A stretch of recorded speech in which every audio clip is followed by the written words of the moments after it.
Hello, y'all. Welcome. Howdy, hey. It's nice to see you all. See, we have a good couple people in chat. Not a super large stream thus far. We'll give people a little bit longer to trickle in before we jump into the main content, but welcome. I'm excited to see you all here. Text to speech is on. I am trying to point down into that corner down there. There we go. So anything that you say in Twitch chat will be read out loud because woohoo!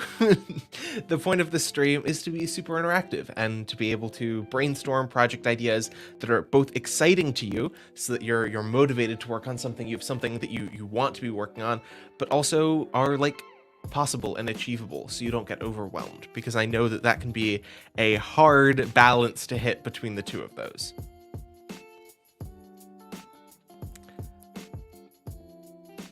We've done this stream a couple of times before. I'm hoping to do a session like this every single Global Hack Week, at the end of Global Hack Week, or at the beginning. I'm still figuring out which. This one was scheduled at the end, or towards the end. Is today? Yes, today is the last day. So at the end of Global Hack Week. So that you can brainstorm projects to work on outside of Global Hack Week, and also we can talk a little bit about projects that you, might want to work on next week. Not next week, literally, but like next Global Hack Week in April, which is API themed. So we have a couple options in front of us today of how and when we want to brainstorm our project ideas for.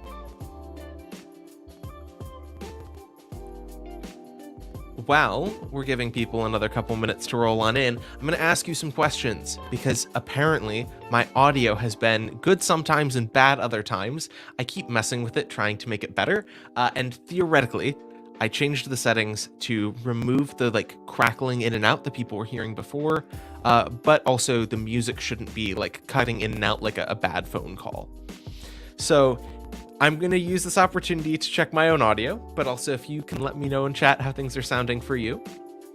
We're going to probably get started with the main brainstorming in like maybe a minute or two.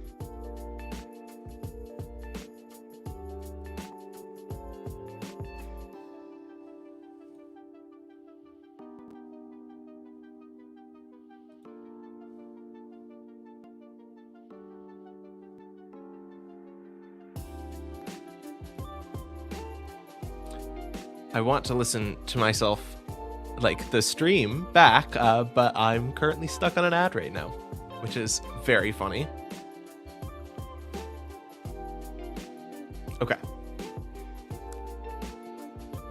Let me try this again. Sounds normal, but the chat to speech is a little quiet volume-wise. Okay. I'll take a look at that. Let me try if I pause the music for myself. Oh golly. What?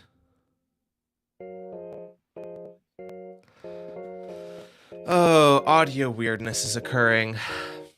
Eventually I'll figure this out. Apparently, when I tried listening back, it was coming through my computer. The good news is that my voice is understandable and legible, which is the main thing. That wasn't working yesterday when I did the daily stream. Everything is fine to me. I'm glad. Okay. With that, I'm going to go ahead and introduce myself. So for those of you who don't know me, hi, I'm Dimmer. I use they, them pronouns, and I'm a coach at Major League Hacking. And then, yeah, today we're going to be doing a stream on brainstorming ideas. I have a markdown file open here that is ideas.md that we can build on throughout the session to build ideas. Also, later today, I am at, I believe, 6 to 8 p.m. Eastern time. Eastern time and the US time zones just shifted because of daylight savings time. So I believe that that is accurate. I'm like 99% sure that that's accurate. We'll see. But yeah, I'm going to be doing a stream on Blender scripting. So if we kind of run out of ideas that we're brainstorming, because hopefully this is a very interactive stream where I'm working with y'all to come up with ideas, then I'm going to start talking about idea generation for me and walking through that process specifically with regards to Blender. Okay. With that, I'm going to specifically ask y'all a question of what is exciting or inspiring, or like what is a field that you're super interested in, a favorite game, a favorite subject, a favorite subreddit, like what are you interested in? And we start from this big overarching idea. Hi, welcome. We start from this big overarching idea where last time we did this, we started from the idea of space, and someone was really interested in space, and we drilled down from space, getting more and more specific until we landed on a couple ideas that this person then walked away with, saying that they were like super excited. And I think they worked on them. I don't know for sure, but starting from a big overarching There's idea. A change of color. There is. We went from light mode dimmer to dark mode dimmer. My hair was originally blonde. Or my hair was blonde yesterday because I originally bleached it to then make it light pink, but then the light pink dye washed out over time and I just didn't dye it another color, so I've dyed it back to brown. It went a little dark on the edges, so it's kind of a brown-black combination. But yeah, dark mode dimmer. But yeah, with regards to idea generation, this works best. Looks nice. Thank you. If y'all are willing to talk and chat about what you're interested in, because then I can generate ideas that you can walk away with. I can, of course, ramble on and on about ideas that I have, but that's not necessarily as useful for you. So if y'all feel comfortable talking in chat, I love our lurkers, but if you feel comfortable talking in chat about an overarching topic that you're interested in, even if that is just like game development or app development, back end, front end, artificial intelligence, space, I don't know, dogs, cats, cars. Think about what you're consuming. Again, subreddits are a great place to start of like, where are you normally spending your time? What communities are you a part of? Most people will not find it interesting, but ideation relative to hyperspectral imaging in Earth observation data. Heck yeah, that's perfect. Hyperspectral. Oh, let me switch to screen sharing. Hyperspectral imaging in Earth Hello, MLH community members and audience attendees. How are you today? What is the program plan for this session? Hey, Tintin. Thanks. Regards at MLH. Today, we are going to be brainstorming project ideas. So you were there the last time that we did this when we were brainstorming those ideas of like a space station and like the software that could be working on a future space station. So we're doing a similar theme to that. This is a great example. This is like super specific, but this is a great like place to start, a great seed. If we have more, I'd love to hear them. Let me know in chat things that you're interested in. This can be software related, not software related. The goal, the reason why I'm asking this is because ideally you have a sample project that is interesting because it touches on something that you're already passionate about outside of computer science and also pushes you to learn new things in computer science. And a best case scenario is it's hyper specific, so it's something that you might use. Because one of the things that I found personally a little bit, I don't know if demoralizing is the right word, but confusing, demoralizing, that sort of vibe, is when I would make a project and I'd put all this effort into it, and then when I was done with it, it'd be like, oh great, now this is just going to sit on my GitHub, and this isn't actually going to do anything. So something that you would actually use in your life is always a great idea. So again, I see a couple more people have joined in. Hello, welcome, welcome. We're brainstorming specific things that you're interested in, from the really specific like hyperspectral imaging and Earth observation data to the more general broad things. Most SATs send down only a few channels of data, RGB, etc., but newer SATs send down multispectral imaging data and hyperspectral imaging data. Let's take a look at this. Hyperspectral imaging data.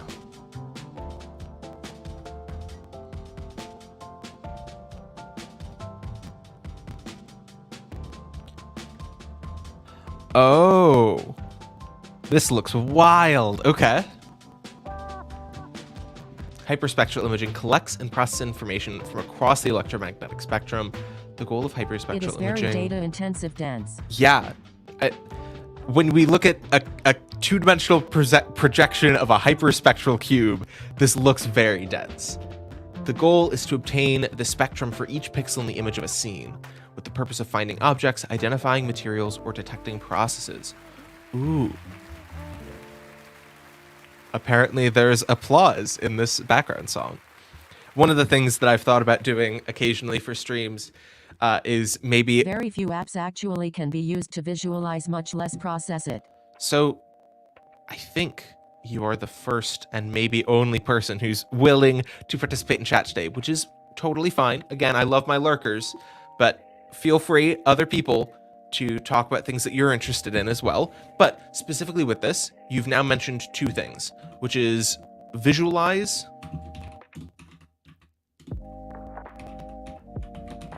and processing.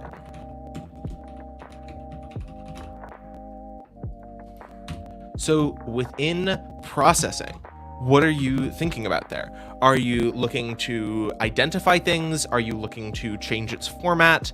Are you looking to, I don't know, golly, I don't know much about data processing. What about the processing there?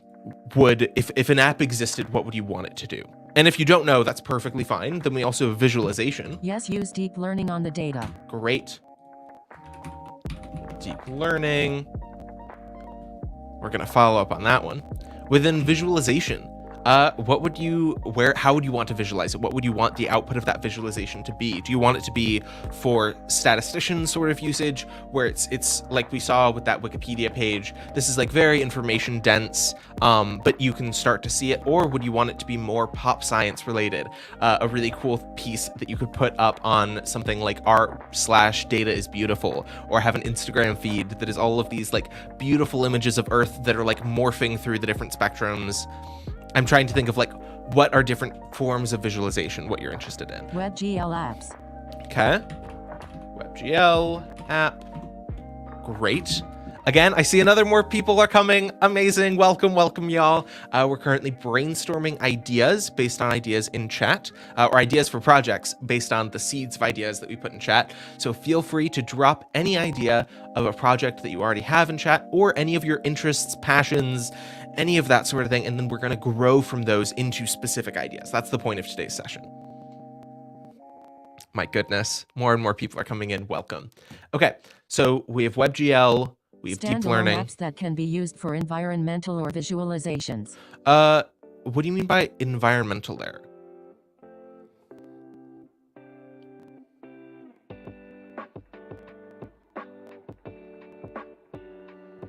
Because I get visualizations, but standalone apps that can be used for environmental what? Because that seems like a very interesting thread to start pulling on to get to a specific idea. The data can be used to actually identify different species of plants. Amazing. Okay. So when you mean environmental visualization, species of plants. Amazing. Okay. That relates It to... has a 30-meter square resolution. Okay.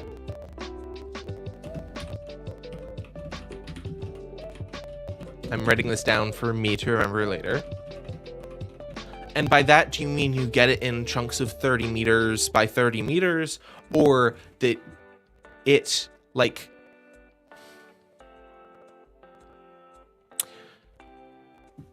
Like, how close can you zoom in? Is basically my question. Do we see... Each pixel equals 30 meters square. Great, okay. Ooh, whoa, that's really interesting. Okay. Then that makes identifying species of plants super cool and super weird. Amazing. Okay, so with that, we talked about processing using deep learning. Is that identification, can you do that with your own eyes and just like some traditional data processing, or is that something that you need to use deep learning for?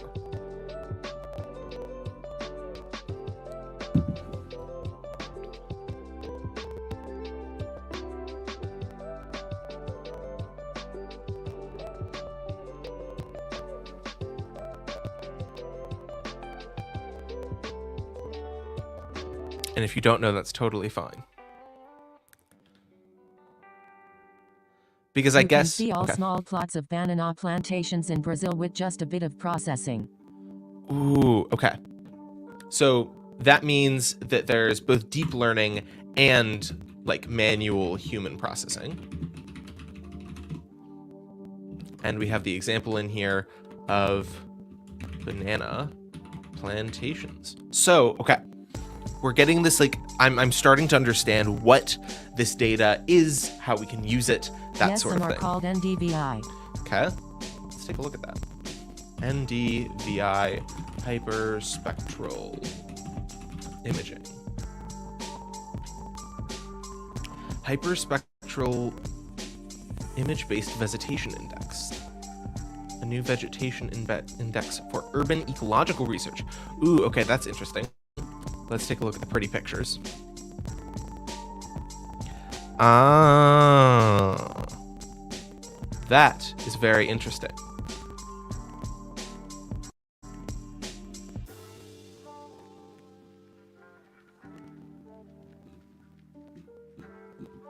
Okay.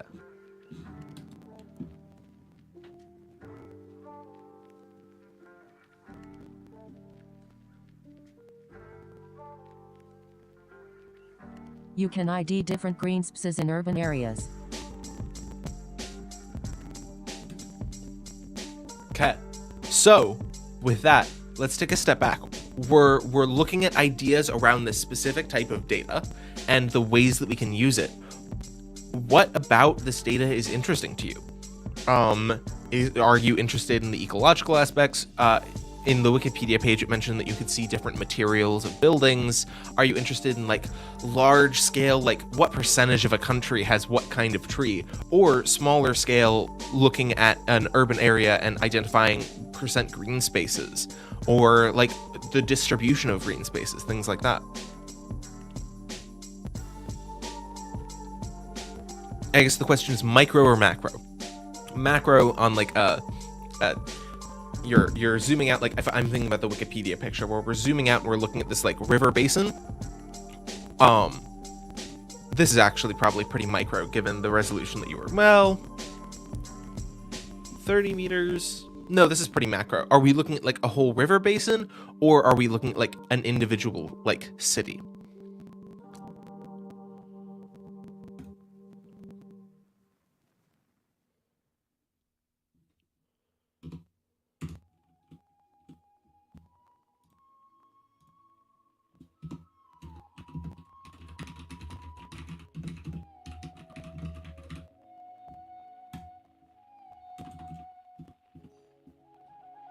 Smaller scales, as most SATs instruments have large data gaps revisited times.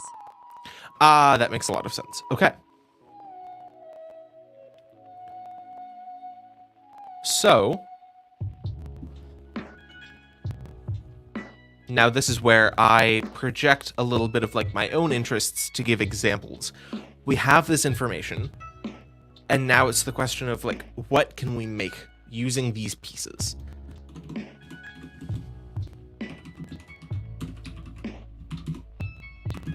I guess the first thing that I'm thinking is a WebGL app that processes the raw data into pseudo color with a slider for visualization of the whole spectrum. Because I'm assuming that you get this in like raw packets of data rather than as a nice pretty image. So what if we were to make that image processing? Yeah, theoretically that should be possible. And you mentioned that you wanted it to be a WebGL app, so we could have that. And within that, this would be like a secondary project. Thinking about exporting.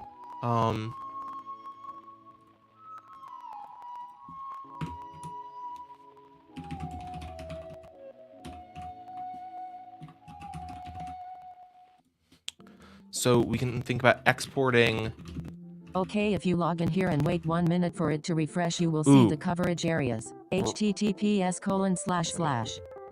I really need to update text-to-speech so it doesn't read out links. Exporting sections as GIF / animated spectrum. Let's take a look at that link.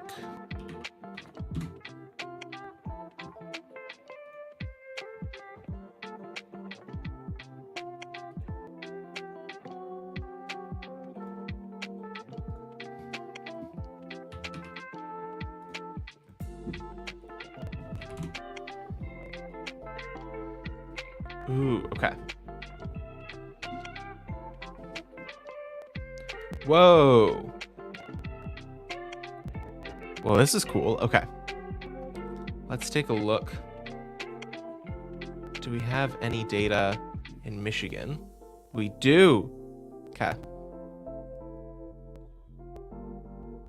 Oh, we have an echo. There we go.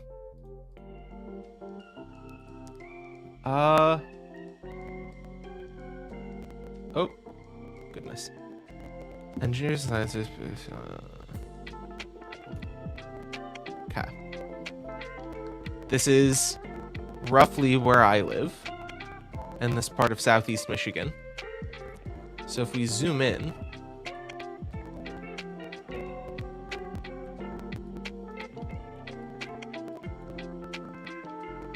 ooh, okay. I have also used it for imaging the greater Tucson area for urban heat maps. I'm curious now. Wait, if I can, let's look at Detroit. Let's get a city in here. Ah, I see now what you're talking about with the resolution. This has to be much worse resolution than 30 meters a pixel. Because this is the representation of the entire city of Detroit. But I think you were talking about... Okay, this was just to see the coverage area. Okay. It is definitely fascinating. Oh wait, also maybe if I were to click on it. Exactly. Okay. So we have coverage of these sections. Where could I download data for this?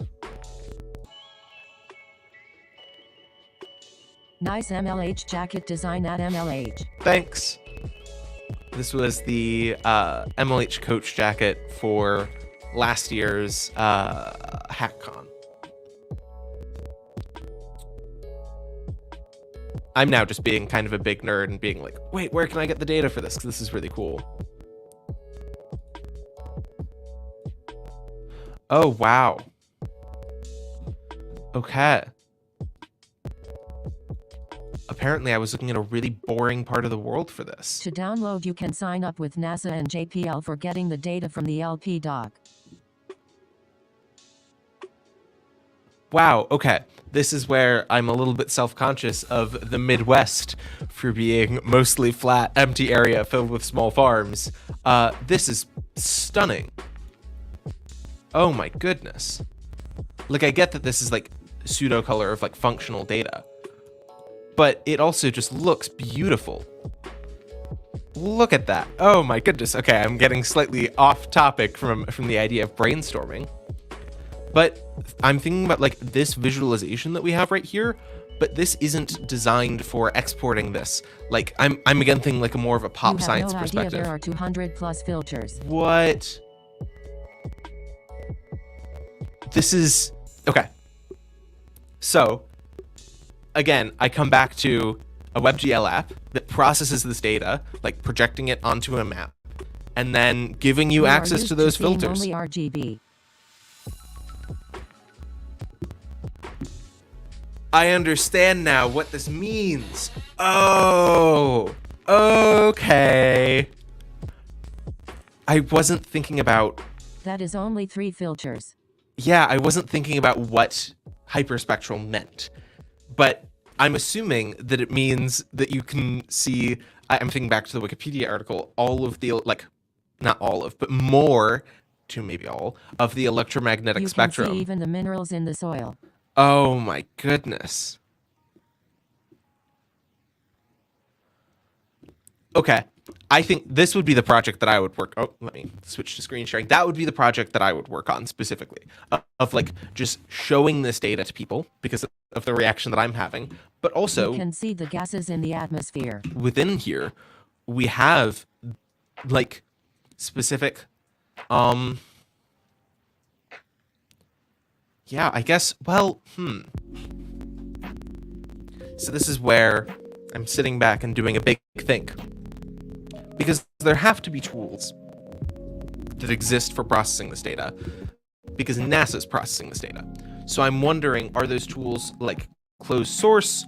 Are those tools expensive? Like, what can we add to what is out there? Because I always think that's more interesting of a project, to do something new and interesting rather than just recreating. Like, we could have a project that's like, what if we made Minecraft There are very few but tools. with Rust? 6. Yeah, okay.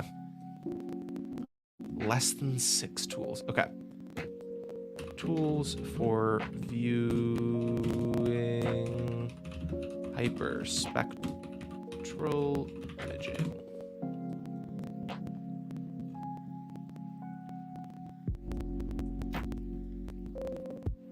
Specifically, let's look here.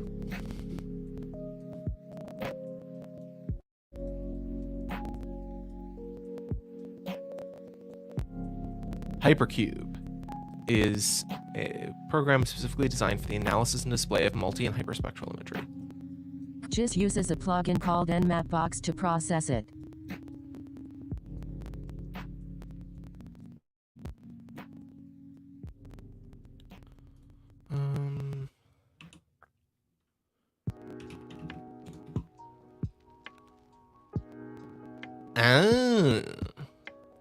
Okay. So this is where we're looking at like open source tools that exist out there. You said ENMAP.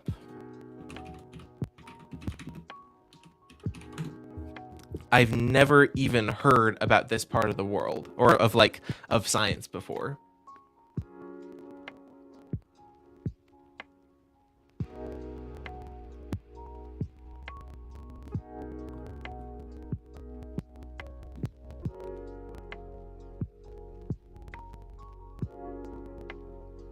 Okay.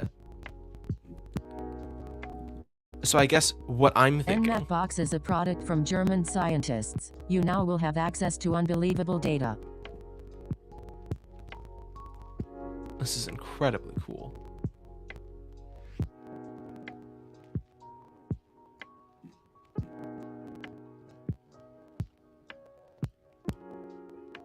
This is incredibly cool. But if I like take a step back from being just like a giant nerd and like, whoa,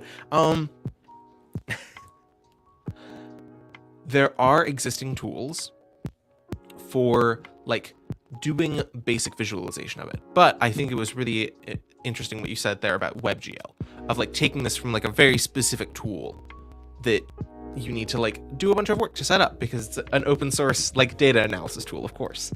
Wow, I see satellites and GIS. Yeah. Hey, Indigo. That's what I do.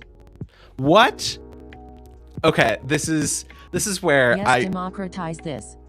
What are we doing? So we're brainstorming ideas for projects in general, but specifically, only Ajaxon has like really given us anything to work with. They've just been like the one who's super active in chat, and we've been talking about hyperspectral imaging. And I've just basically been learning a whole lot about all of this. I'm glad that you're here. If you are like, if you do satellites and global imaging systems, I'm assuming that's what GIS stands for. This is incredibly cool. I keep making fun of myself for being a big nerd, but I'm in good company of other big nerds. Remote sensing. That's literally my academic backgrounds. Okay. Geographic information system. Okay. Information, not imaging. So we were talking about like, we have this data. What are we doing with it? And like the main thing that I'm thinking of is just like making it so much more accessible to look at it, because I'm just finding it beautiful to just look at. Of specifically, gross. Oh wait, no, I did want that one actually. specifically just like looking at this data is just like a stunning way of viewing the Earth. But this is like a very low res option without much of the actual information here. And also I don't have access to any of the filters. So I was thinking, based on everything that has been told to me by Jackson and based on my own just like, what? Creating There's Google Earth Engine, that's cool. You need to request an account though. Free but takes time to approve, but super cool. JS Python. Each data file will be a minimum of 1.5 gig. Okay, Google Earth Engine. And then, golly gee, that's a lot of data.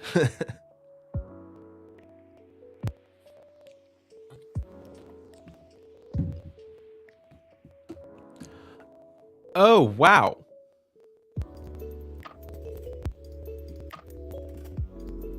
I'm like quite literally a little speechless. Yeah, typically a satellite image is heavy 400 MB to 2 GB. That is zipped, it unfolds to 4.5 gig. I'm learning so much, y'all. I feel like this stream isn't what I was expecting it to be, because usually this stream is like me walking through like small ideas for projects, maybe talking about like web apps and things like that. This is just me being like, what? This entire world is so cool. Okay. I guess the question then is if there are existing tools for like touching the data, what do you do within that?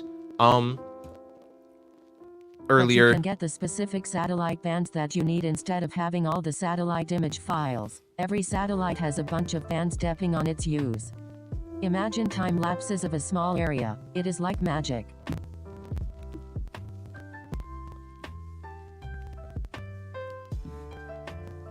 This is so cool. Wow. So this is more technical than I know how to address. Excuse me, but this. Again, I'm thinking about visualization tools from like a pop science perspective. Wait, let me push a G. Earth Engine token refresh to one of my GitHub projects and you guys can see it. What? Easy to make a time lapse of lake mead evaporating in 84 to 2022 time frame. Okay. Indigo Wizard, I'm so excited for that.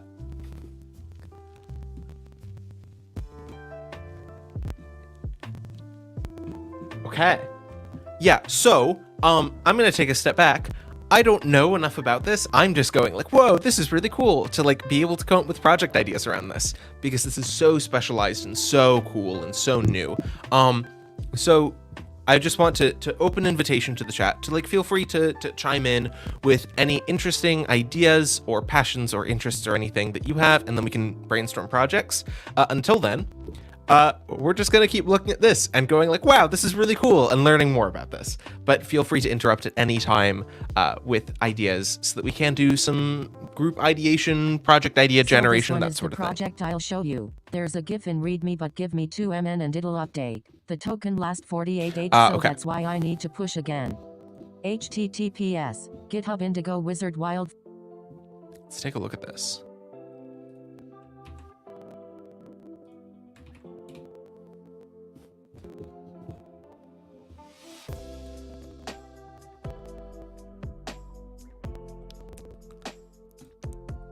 Okay, this is cool. There's a Medium article link in it, so I explain things in details, kind of for most people to understand.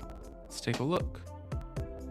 So we have the web app, and then here's the Medium article.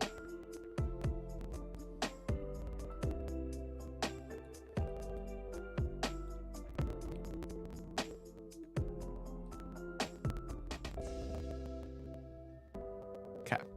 Let me know when to refresh the... Oh, wait, I'm not showing my screen. There we go. I was looking at this and going like, wow, this is really cool. It happened in the mountain forest near me, like 1 to 2 kilometers from my house. It was huge, so I did the project. G is probably the easiest way to get your feet wet with SAT data. Hyperspectral imaging is a magnitude more complex. That makes sense.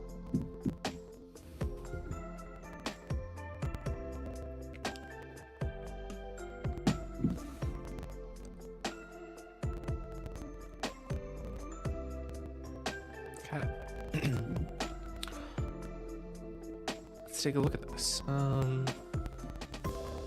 This article specifically looks at the forest fire August 14th to August 16th.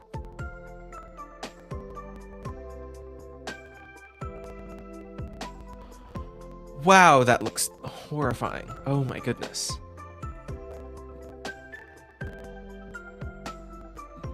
Okay. Data and method. 2 satellite images were necessary to conduct the study. Analysis using both pre-fire and post-fire imagery. Makes sense. The collected imagery tiles are set in a time window between August 10th and August 25th to get the closest image captured during the forest fire period. For this case, I chose Sentinel-2 satellite imagery, as it offers high-resolution images up to 10 meters. Okay.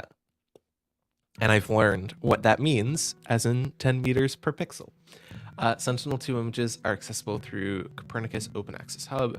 I specifically picked level 2A, as it provides bottom-of-atmosphere reflectant images derived from the associated level 1C products, because these images don't require any atmospheric correction, processing. Y'all are really cool and really smart for like understanding and learning about this stuff. I'm like a fairly basic vanilla computer science like person and nerd. Specifically my interest like is in more like digital media stuff. So this is a little bit over my head, gases but and it's super atmosphere cool. make the images not clear, so there's correction. Ah, that makes sense. Okay. Vector data. I used a group of vector layers to better identify the mountain's borders as well as its forests and where it falls regarding That is a great area of the planet to visualize, as European sats cover it very extensively. Lower latitudes near equator are very sparse. Oh, I didn't even think about that. There's like 2 layers of this, of what this is specifically talking about, like once you have the data, but there's also all of the like data collection and yeah, whoa, I feel like my brain is like rapidly expanding like a galaxy brain meme. I used a group of vector layers to better identify the mountain's borders as well as its forests and where it falls regarding administrative jurisdiction. For this, I prefer to use GeoJSON file format, as it is a single file, as well as manually edited. Okay.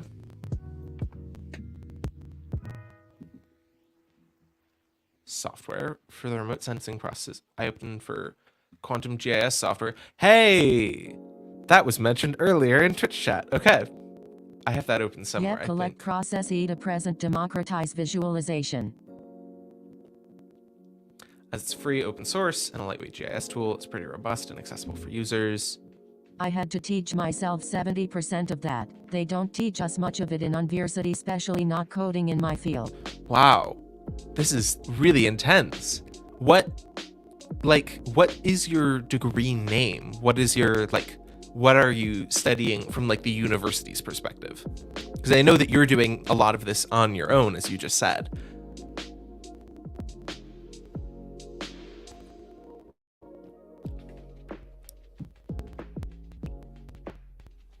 There are good tutorials, Wikia and Arsa. So we have LMD system, listens, masters, doctorate. Okay.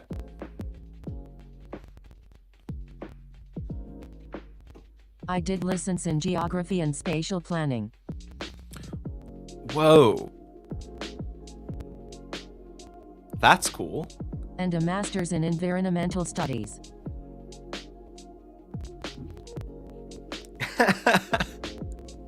That is extremely cool. How did you to build sats? What? How did y'all end up in the MLH community? This is like so wild and so cool. Because these seem like very specific fields outside of your valid, based. I agree.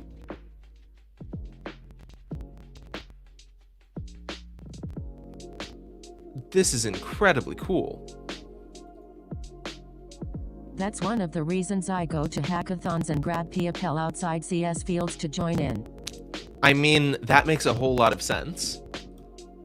And this is one of the things that I love about hackathons, is that they are so cross-disciplinary. But wow, this is really cool, especially like this graph specifically makes so much sense in a way like I didn't think of. Like I again only think in terms of the visible, and even then this is truly insane stuff.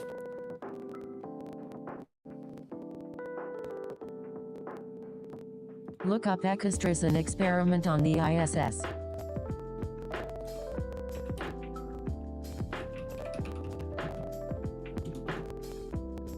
I used Paint to make it because on Google I only found bad quality graph IMGs.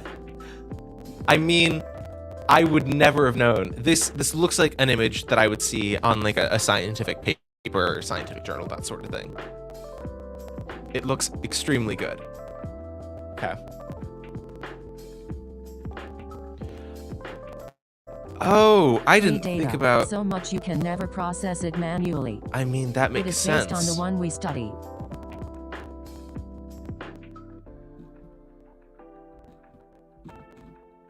Okay. Let's make this bigger for y'all. Oh my goodness, it's what... Okay, I love this sort of website where it's so old, it's like... It doesn't even try to be like dynamic or responsive.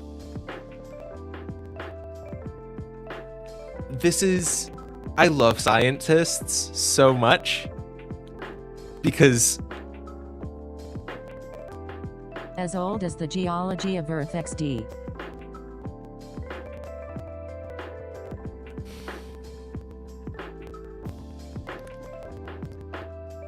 The fact that all of this is just put out there for everyone so that you can just NASA like mess with it if you want. TOPS open source data and tools. Yeah, that sort of thing. Like this is it's the best of like, it's what computer science tries to be, but it like regular like normal traditional sciences have... I'm trying to adjust my camera so that I'm centered. There we go. Like your traditional sciences have already got it down so much better in terms of just like open and shared data and tooling. It's the future, baby. I mean, yeah. Hey, while I'm pushing the commit to refresh, here's the latest project of data visualization I built with Python, Folium, and Streamlit. Maybe I'll enter the Streamlit hackathon for building visualization app. HTTPS, GitHub. Let's take a look at this.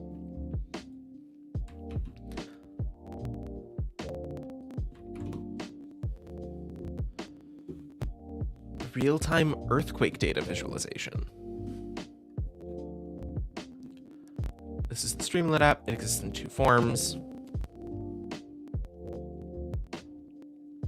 It's data visualization that displays real-time earthquake data from USGS API using an interactive map. Okay, this project was developed in the wake of the recent unfortunate events of earthquakes that hit Turkey and Syria during the month of February 2023. Therefore, the map is zoomed on the region of Turkey and Syria, common border. You can zoom out for a global view.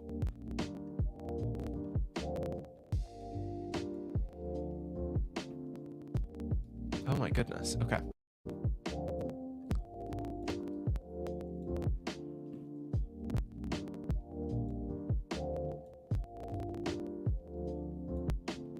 Another thing that is fascinating is to look at volcanoes and Yellowstone in IR from SATs.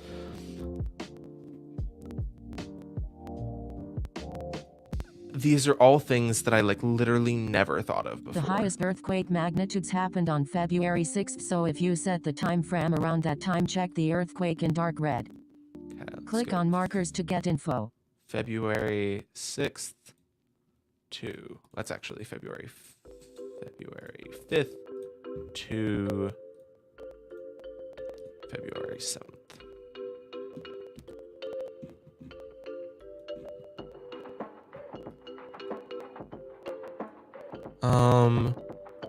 So if you set the time from around that time, check the earthquake in dark red. It has only 30 days time frame. Okay. The API only gives 30 days. I forgot. I mean, but let's take a look at what we can see, which would be February 12th to now.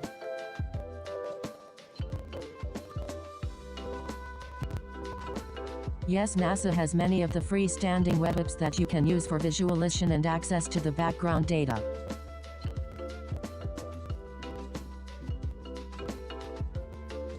That's, I think, the most read. Magnitude 5. Click on markers the 27th.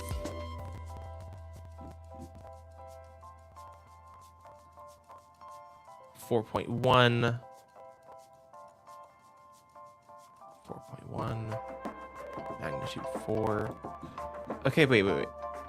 I'm curious now to look for context. Don't forge your Earth Explorer, which you can set a time lapse up in and have it generate animated data. Okay, that's also extremely cool. But then as well, I didn't realize how frequent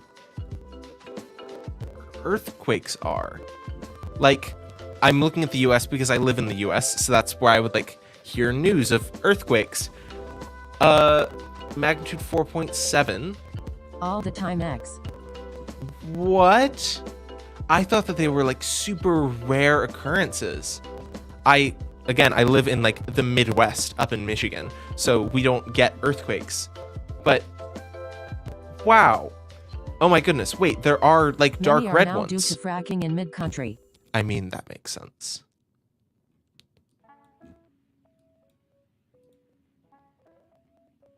A magnitude 6.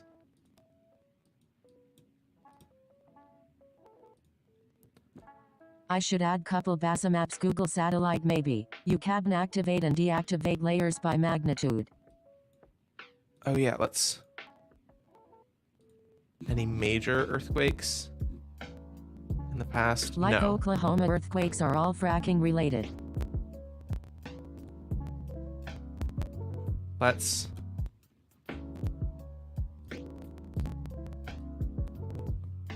Oh my goodness. That's deeply disturbing.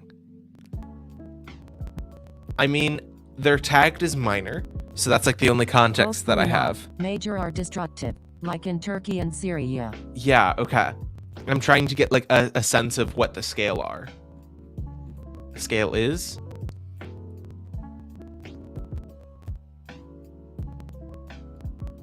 I truly did not understand that this was what the world was like. Well, this has been an incredible stream. I was expecting... Check the Richter scale or the Mercalli scale, Google. Oh, your API key refreshed.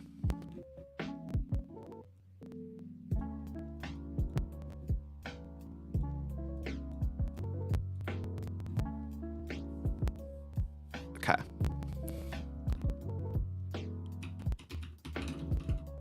This is something that I've heard of in like maybe a 7th grade science class. Oh, you haven't even tried interferometric SAR-SAT data. Let's open up a new tab. Interferometric SAR-SAT. Okay. You can deactivate layers, then activate them one by one to see the differences in bands and results. I'm assuming you're talking about this.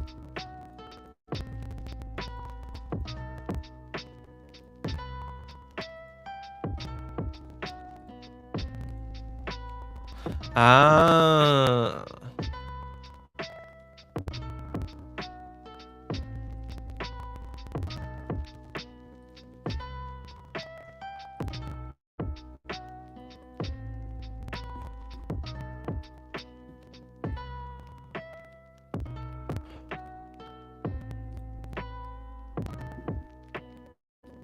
Post-earthquake insert shows the level shift of the Earth in centimeters. Post-earthquake SAR. So, okay, but this is really interesting. 2.5 to 5.4 is felt, which I guess the real thing that I was wondering was like, when do you feel it?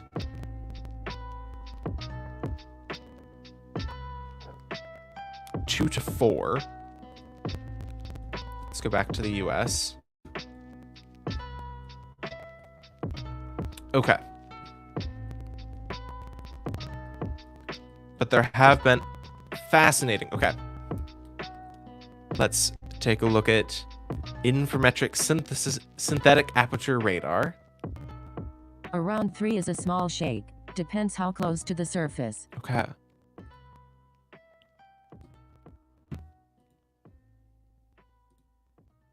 So like this one in Fairmont, Oklahoma, you could have felt. Wild.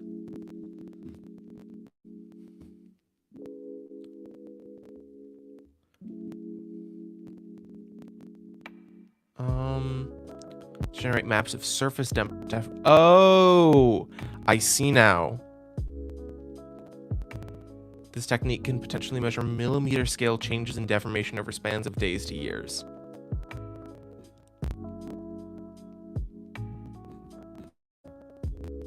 This is insane. Okay, I'm looking at the time. We have maybe 5 more minutes.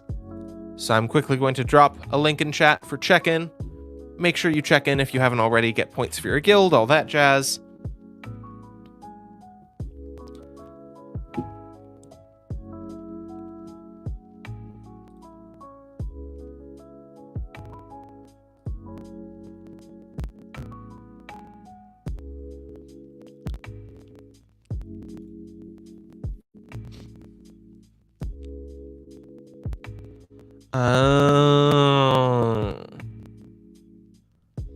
Okay. Well, this is cool.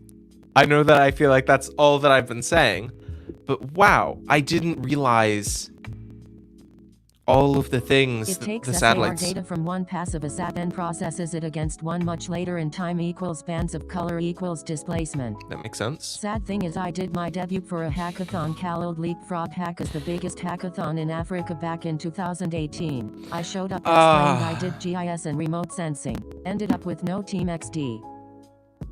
I feel like that's a very common experience when people are talking about like non-standard computer science fields, or computer-related fields, science fields, all of this sort of thing within hackathons, because people are often go to a hackathon expecting to create like a traditional web or mobile app, and then to like think about using computer science and code in like ways outside of the like, I don't know, I guess I'm thinking about ways outside of what is marketable as your like developer job is always a little bit hard. That is sad, but I'm glad that you're still a part of the community. I'm glad that you're here. Most of them did include maps in their hacks anyway, X. I do that as well, X. That sucks. Oh, I'm sorry. Okay, I'm gonna start closing down some tabs, making sure we're covering everything. Oh, we didn't talk about eco-stress. It's addressing 3 overreaching science questions. How is terrestrial biosphere responding to changes in water availability?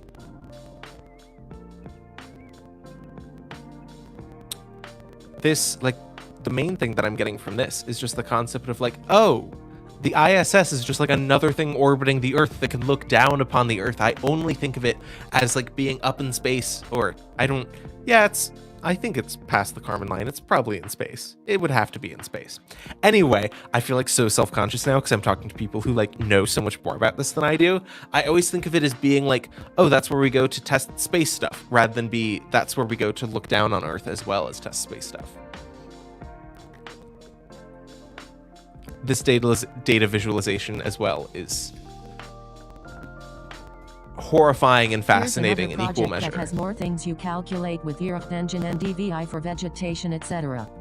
HTTPS GitHub Indigo Wizard Megaport environment. I did it as part of my graduation project. Let's take a look at that. This will probably be the last thing that we look at.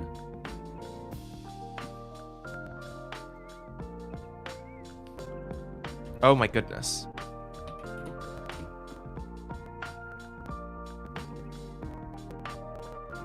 Whoa.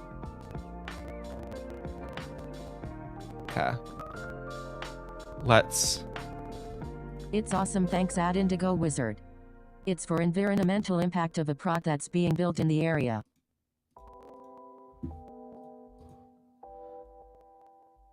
This is incredibly cool. Sorry, the layers are click-through. It's a bug. I mean, I don't think that the bugs are, like, the biggest... Like, that's not what I'm thinking about right now. What should I look at? Let's take a look at EVI.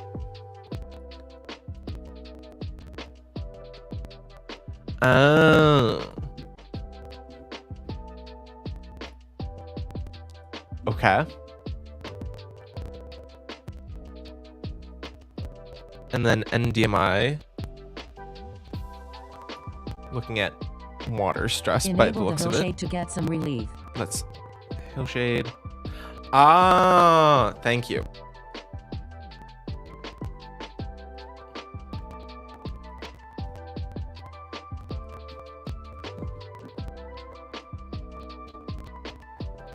Not relief. Do no HWO to say it in English X. I mean, I get the understanding of, like, the height, right? It would be, I've heard of it as a relief map. So that's what that made sense to me. This is incredibly cool.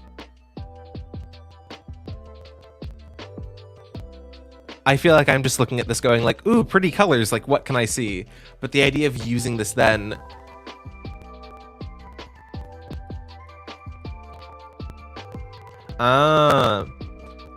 to, like, looking at this to then see the impacts of specific things, using this data to go to that, like, next level of making inferences. There are other layers of farms and construction areas, etc. with pop-up info on click. Oh, okay.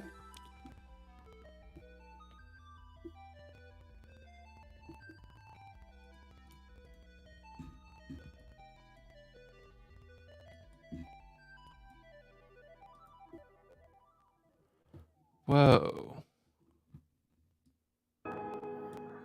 This is... Okay. I didn't know how far out you went, because I could see the circle, but then I was surprised to see things outside of it. This is incredibly cool. I'm looking at the time. It's 3:57 my time. I don't know what it is where y'all are around the world, but we sadly need to end this stream because we have another stream happening at 4, which is... What is happening next? Building a job board website with UT, which should be amazing. So definitely stick around if you want to go to that. But thank you all so much for coming. This wasn't what I was expecting this stream to be. I was expecting to be brainstorming like traditional project ideas. And then I just learned a whole lot about satellites and about how there are ways to see the Earth other than the way that I see it with my eyes. Thank you all so much. This has been an incredible stream. I hope you enjoyed it too. Thank you, Indigo Wizard, for sharing all of this, for being willing to walk me through this. Truly wonderful. I really appreciate it. Yeah, again, I dropped the check-in link earlier, so hopefully everyone should have checked in. Yeah, thank you all so much for coming, and I'm so glad I got to see this. With that, I'm going to end stream. Thank you. See me later tonight at 6 to 8 p.m. Eastern Time doing some Blender scripting to make generative art. Until then, bye!